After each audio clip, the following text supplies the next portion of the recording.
First story. I, 33M, found out my girlfriend, 24F, cheated on me while away on holiday. What do I do? Long-time listener, first-time poster. Where do I even begin? This is still incredibly fresh for me as it only happened within the past 12 hours, so bear with me while I pour my heart out. I just feel like I need to get this all off my chest. I had a really rough childhood. My family was never close or super communicative, and my parents never had the best relationship. Always arguing and screaming at each other, never physical but very emotional and mental. But they both loved me and each other very much, just had weird ways of showing it, especially my dad. He also had a really rough childhood, drunken beatings, etc., and he didn't know how to be a good father. All he knew how to do was work his ass for his family to have every opportunity we needed. My parents divorced in 2015. It was messy and hard on all the siblings, but I was the pillar. I was the one who they could hold on to. This created issues with me in my early adulthood, committing to a relationship as I thought this behavior was sort of normal. I never partied or drank much. I was always very reserved and mature. I didn't really like the feeling of being drunk, but I did go out occasionally, and I have a huge web of supportive and trustworthy, reliable friends. I always focused on work, getting myself ahead and making sure I did the right thing and had a solid roadmap in place for the future. So if I ever had a family, I could provide everything and anything they could ever want, like my dad did for me. When I turned about 27/28, I really came out of my shell. I met a new group of friends that really introduced me to the partying scene and just having real fun. I really flourished. I was living on my own. My confidence went through the roof. I became really outgoing, talkative. I was getting hookups, and I really discovered a lot about myself. I told myself it was time to start dating. It was going so-so. I just could never find the right person. I met one girl who was 19. When I was 28, what a mistake that was. Lasted about 3 months. The age and maturity gap was just too much and it was done. But I was still committed to trying to find a compatible match. 3 years later, I meet the love of my life at a local gym I train kickboxing at. We had a few social interactions here and there, a little flirty. We ended up meeting each other out at a gym fundraiser ceremony. We got drunk, we danced, we hooked up. I found out she was in an open relationship that was on the rocks. Bit of a red flag for me as I'm against non-monogamy. But I couldn't get enough of her. She was funny, beautiful, athletic, outgoing, and made me feel something I'd never felt before, so I couldn't help but pursue. We ended up in a beautiful relationship together. My first real relationship. I didn't know what to expect, but I took any opportunity I could to support and love her as much as I possibly could, and change the foundational way I thought about love and relationships stemming from my childhood experiences. 2.5 years later, here we are. The past 2.5 years were a beautiful whirlwind of memories, travel. Talk about the future, living together, marriage, children, growing old. But they also weren't easy for either of us.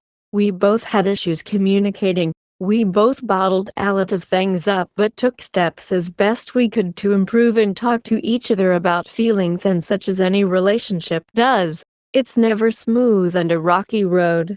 She was super insecure and suffered from anxiety a bit, and a lot of arguments would start from me even having female friends, especially when alcohol or drugs, MD, was involved. It seems to just amplify the feelings 100-fold, and there'd be enormous arguments. Not caused from my end, but of course I'd apologize and try to make the situations better because I wanted to be her rock. I put up with an unbelievable amount of heartache and stress and anxiety over this time because of stuff like this, but still I continue on. I have a trade. Work 2 jobs full-time and am studying an honors in engineering at university. So I'd consider myself as having a little success. I kill myself weekly just to make sure I have time to see her. I'd jump through any hoop solve any problem I needed to ensure we had time together. I have two females in my uni group, both of whom have partners. One married and even that was too much for her, but still, I alienated a lot of my friends, guys and girls, to make sure I stayed with the love of my life. All I cared was to keep her happy. I didn't care about my own happiness. I get this from my childhood. The example my dad set, I guess. I know it's wrong to feel that way, but I'd do anything to keep my spouse happy and any potential family. 2.5 years. Unbelievable. I never thought I'd make it this far. We celebrated our milestone only 3 weeks ago. That's when it all changed. Her brother, who is 20, was trying to organize a Kentucky trip with his mates. Long story short, they all bailed, and she offered to go with him. This was extremely unsettling to me. I'm really old school. I get that from my dad. I don't think anyone in a long committed relationship should be putting themselves in the position of a holiday that's renowned for drugs, sex and alcohol. But I was trying to better myself and trying not to be anxious about trust issues. It was all booked before I was even allowed to have any input whatsoever. Fast forward to now. I offered to look after her parents' house and pets while they're away for 4 weeks. Parents were away same time as well. There was no communication, if any, blunt messages, Snapchats with nothing. The first week was a blur. A lot of pictures popping up of her with groups of guys, etc. Simply put, I got no sleep that entire first week. I was absolutely ruined. My mind was looping over and over again what could be happening. No I miss yous, no I love yous, no good nights, nothing. I couldn't take it anymore. I know it was the worst thing I could have ever possibly done. I needed to put my mind at ease. I bought her a new phone for her day. She'd left her old phone here. I charged it, turned it out. Sure enough, I found an Insta message from one of the guys on her tour. She asked him to keep an eye out for her missing necklace and shoes. He sent back a screenie of it on a bedside table, with the message saying, "Do you need me to go to the pharmacy for you?" The morning after pill, they were still message back and forth. Not very flirty, but dropping X's, etc. No remorse for what had happened. I lost it. I called my closest friend for advice. I was killing myself thinking about what had happened. I thought, I'll try find the positive in this. Maybe they were all just drinking in someone's room after party. Last night, still hardly any comms. I opened the phone again against my better judgment. I found it. A photo one of the girls on her trip sent her of them two hooking up.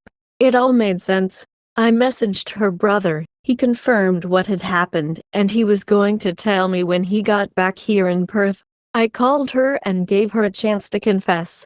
She said it was just a kiss. It wasn't. She'd slept with him. It's done. We're done. I thought to myself, over the past whirlwind of a 24 hours, anything I could do to salvage this, even though deep down everything was screaming, don't do it. I thought about therapy, talking, anything I could do to keep her in my life. She was spamming me with sincere sorry messages. She made a mistake. She's human. She was blacked out, etc. Every excuse. She was gonna tell me when she was back. I was going to give her a chance to explain in person when back. I don't owe her anything, but out of respect for what we had, I'll do this one thing. Against my better judgment, I decided to further torment myself this morning to see if she had blocked and deleted this guy. What do I find? Further messages to him talking about flying him over to where she's, how she can't wait to have him nearby. She was going to put in money to have him come over and continue partying. I am absolutely devastated. Anything that was possibly left is gone. I am so unbelievably distraught. Reddit, I don't know what to do. I've had some pretty horrific thoughts about just ending it, but I'm too much of a coward in all honesty. I'm gonna have to live with this for the rest of my life, and I blame myself, and I don't know why. I feel like I have not a thing left to lose. I'm close with her parents. They now know. They are devastated.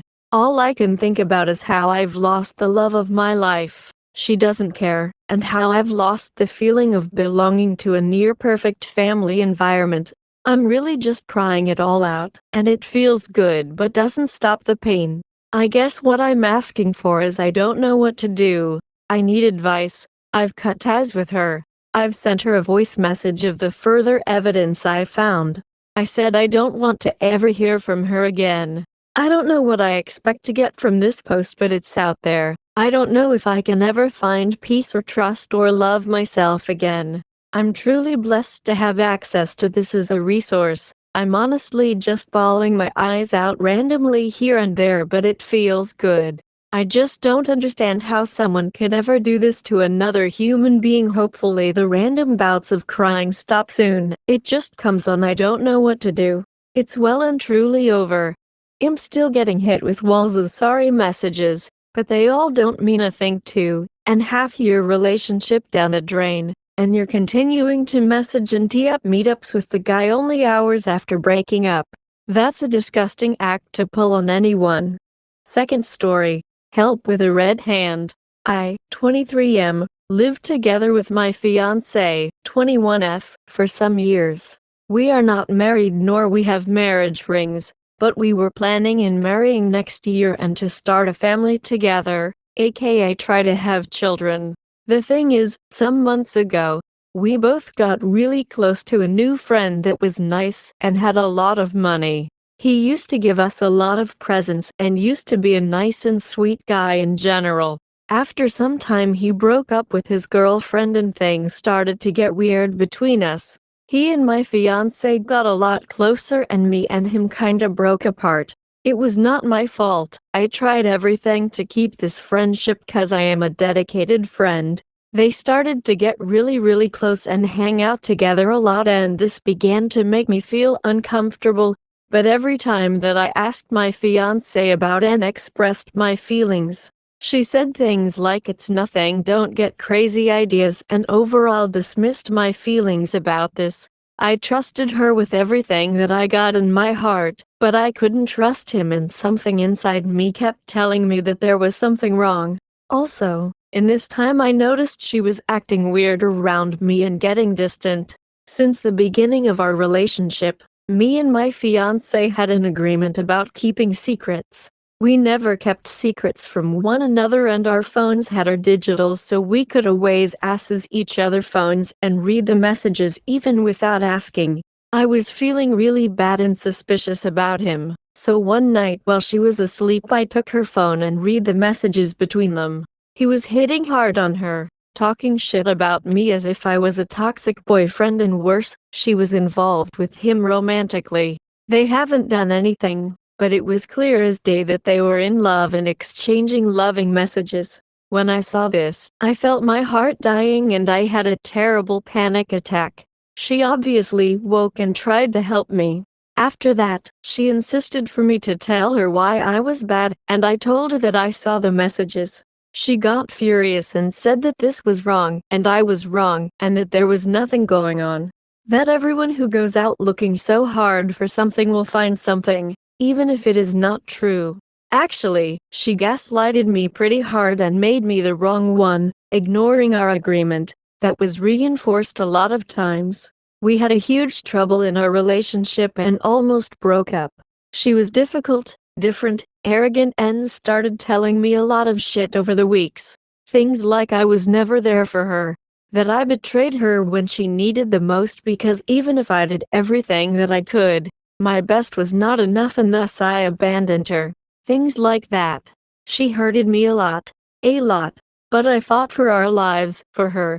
I could see she was bad, fighting demons, and I thought that we could be healed. So I kept working on our relationship. In this time I even lost a friendship I had with another friend cause he told me I could trust him, and then betrayed me telling personal and intimate information to people that I said I didn't trust, and that hurted me a lot. She was there when this happened and was by my side, helping me. The same day I discovered that this friend betrayed me, she told me that she was in the wrong and that she did wrong things. That she was wrong about the situation with that friend, that she was close, and we both decided to move on. She promised me that she would cut contact with him and would never talk or see him again in her life. I believed her. Time passed, weeks, and I thought things were getting better. One day I saw by accident what it looked like a notification of a message by that friend that she promised to never talk again. I didn't told her about this, and I didn't ask to see her phone cause she kept this mindset about how wrong it is to ask to see her phone. How wrong I was for reading her messages, and how this proved to her that I didn't trusted her enough. So, I did what I needed to do. I got her phone during the night and, well, she is cheating me big time. Daily basis texts, like boyfriend and girlfriend, love messages, schedules to go out without me knowing it. She was cheating me in the worst way, romantically and sexually, and lying about loving only me. I ain't forcing her to stay with me. Why would she do this? The thing is, if I tell her about this, she will freak out and use my espionage as a way to make me the wrong guy. So, since this day, I've been opening my feelings about feeling alone, with fear of betrayal and a lot of those things to her. I talked about how my ex-friend betraying me made me hurt a lot and how I wish that people would open up with me and be honest, even if it hurts me. She told me that those feelings are hard and that I have her by my side, so I would never be alone and that she would never betray me. I gave her chance after chance after chance to be honest with me. We were intimate. She confessed her love to me and if she loved only me and no one else. She tells me every day that she wants me and only me, that she wants to marry me, have kids, etc. But I know of the cheating and I can't ignore it. It destroys me from the inside. Now I know that she keeps cheating me, and I gave her every chance to tell me the truth, but she kept lying and lying and lying again and again. I want to confront her. I want her to know that I know the truth, but I don't want to give her the benefit of having something against me. You maybe think that I am in the wrong for reading her messages without her knowing it, and that's fine cause everyone got a personal opinion. But I don't think that I've done wrong and I want some sort of justice. I want to see the real her. I want to see what she can say to me about this without having a way of guiltying me. I want to catch her red-handed. What do I do? I want to move on after this, but I want some sort of justice, you know? I want to end things in a clean way and without being the asshole or the bad guy. I know what I need to do, but this will be so hard, dude. I'm scared and alone. I fear that I won't be strong enough to do what I really need to do. To be honest, I'm a sucker. I'm scared of her reaction. I really don't want to fight anyone or have any hardship. But she is destroying me, and if I tell her how I know, she will destroy me further. Even if it's not true, I will be giving her a weapon to hurt me more. Third story. On the night I found out that a close friend died, I also accidentally found out that my fiancé partner of 7 years cheated on me again. So last night I found out my close friend, we'll call him Adam, died a week ago, but I didn't know because I don't use Facebook and we text pretty steadily, but not every day. We'll call my ex-asshole. I had to use my dusty old Facebook to reach out to the Adam's dad to see about services. And I notice a message from January from a random woman who said that if you're engaged to asshole, I have some information for you. We women got to have each other's backs. So in between tears of horrible grief regarding Adam, asked asshole if he cheated on me again. He did many years ago and we've gone to couples therapy since. And this man says well who said that, which implies like it hasn't just been once.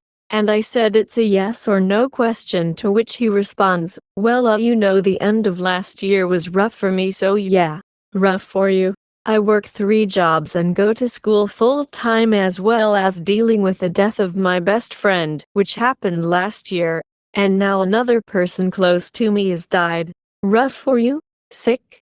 The woman who reached out said the below in response after I originally responded to the message about are you engaged to asshole? And I gave her my number in order to text me since I don't use Facebook still. I don't really like to text, but I just wanted to let you know that he came up to me in the parking lot of Costco a long time ago in January, and was trying to pick up on me, and wanted to get my number. I did some research and found out that you and him were together, so I thought I'd let you know this. I was not interested in him, but he was coming fairly strongly to me, and I just thought you might want to know that before making any big decisions to walk down the aisle with him. I thanked her. Now this is the kicker. Adam had told me many years ago that he was in love with me and that he didn't think Asshole was a good guy. He said that he thinks I'm the most beautiful girl he's ever seen. And he's never had a connection like this with anyone. And he didn't want to be disrespectful. But he was going to move and wanted me to know how much he thinks of me and how much better I deserve.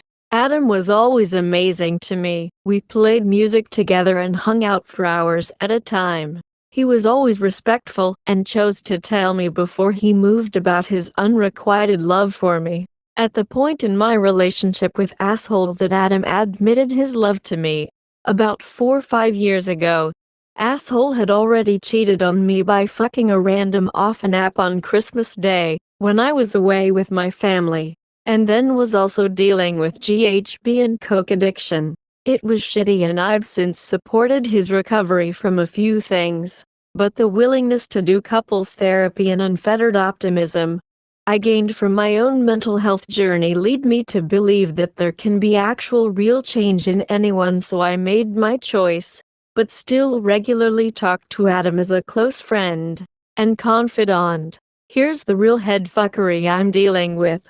The mini spiral that I'm trying to avoid is when Adam said he was in love with me. Maybe alternate universe me said like, yeah, I want to be with you too. We hang out for hours and make great music together. And you haven't even banged me, so that's awesome that you listen to me and like what you hear so much, and you're always so respectful. In fact, I don't think Asshole is a good guy either, and I have proof.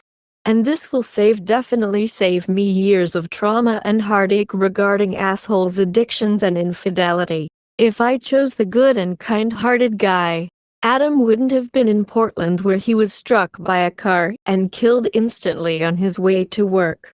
It doesn't matter now, but now I don't even have this source of joy and comfort in my life that would always make me feel so good about myself, that was respectful, and still to the last day, we talked, made me feel beautiful without being weird or lecherous, and was a truly kind and beautiful man. This person is not ever going to be an option. I chose wrong, and I got this shitty cheating addict that's effectively used me for years to take care of his family, and it's just all a bad dream. My ex used me for years and cheated on me, and I found out through trying to reach my recently deceased friend's dad through Facebook to find out about services, when I saw a message from a woman who my fiancé tried to hook up with, alerting me to his behavior. The friend of mine was a man that loved and respected me, and was regularly on my mind as dead, and wouldn't have been in the wrong place at the wrong time, where he was hit by a car and killed if I hadn't have chose the cheater. Fourth story. They weren't sorry when you weren't aware, just a friendly check-in. Since there are so many posts here that mention how remorseful their partners are now that the affair is out, 9 out of 10 times they were caught, so didn't confess out of the goodness of their heart. They are about to lose their security blanket and are panicking, begging for forgiveness. But it's worth remembering, they weren't feeling guilty when they were putting their lips on someone else, touching their body, sexting them. Fun fact? They actually really enjoyed doing it. Hence why they kept going back for more and never truly shut that door. They chose them over you every time, fully aware of the fact that it would break your heart. They just didn't care about hurting you. Or maybe they did, a little bit, but not enough to make them stop. So basically the emotional physical affair was kinda more important to them. If they could have it their way, they'd have their cake and eat it too. Because it's not that you don't meet some of their needs. Sometimes having you is convenient, whether that be financially, emotionally, or physically. But that's just not enough for their ego, and so they crave more and search for it somewhere else. They were willing to risk losing you and the relationship, sacrifice the memories, plans for the future. The fleeting excitement and novelty of someone else was worth the price, but now that you've found out, they're scared. scared of being on their own, starting fresh, not being in their comfort zone, and not being able to count on you to love them unconditionally. Notice something interesting? It's about them, not you or the pain that they have caused you. Remember that when you're deciding whether you should stay or leave, someone who has cheated once will do it again. Unless your partner chooses and wants to fix themselves, they will continue to cheat. No ultimatum, set boundaries, phone control, check-ins are going to stop them. Why? 'Cause it's never about you, it's always about them. It's a huge thing that often gets overlooked by all parties. You're exposing someone to huge risks, and they're not even thinking about getting tested because in their mind there is no reason for it. Breaks the trust completely and impossible to rebuild from my perspective. I think that's actually what excites them a bit. It's the thrill of the chase, living on the edge, knowing two people want them at the same time. It makes them feel irresistible, desired, powerful, and it also gives them an illusion of choice. So depending on their mood, the current relationship they have with AP, they can decide to leave for one or the other. I unfortunately know one serial cheater who has admitted that he cheats because he gets away with it. Men know exactly what you'll let slip versus what will set you off, and they make sure to play the game right. If there's no consequences to their behavior, there's no motivation to change, and by consequences I don't mean you get angry and ban them from seeing AP. It's more you willing up, walk away and lose them. It's you knowing that you don't need them, that you can and maybe even want to live without them. It's easy to look back on your decisions and regret them, knowing what you know now. We do weird things out of love, we give them the benefit of the doubt. What's done is done, and you just need to be kind to yourself, and put that extra love into yourself, your family. Things will get better. All you can do now is not make the same mistake again and never let him come back, 'cause he might one day change his mind.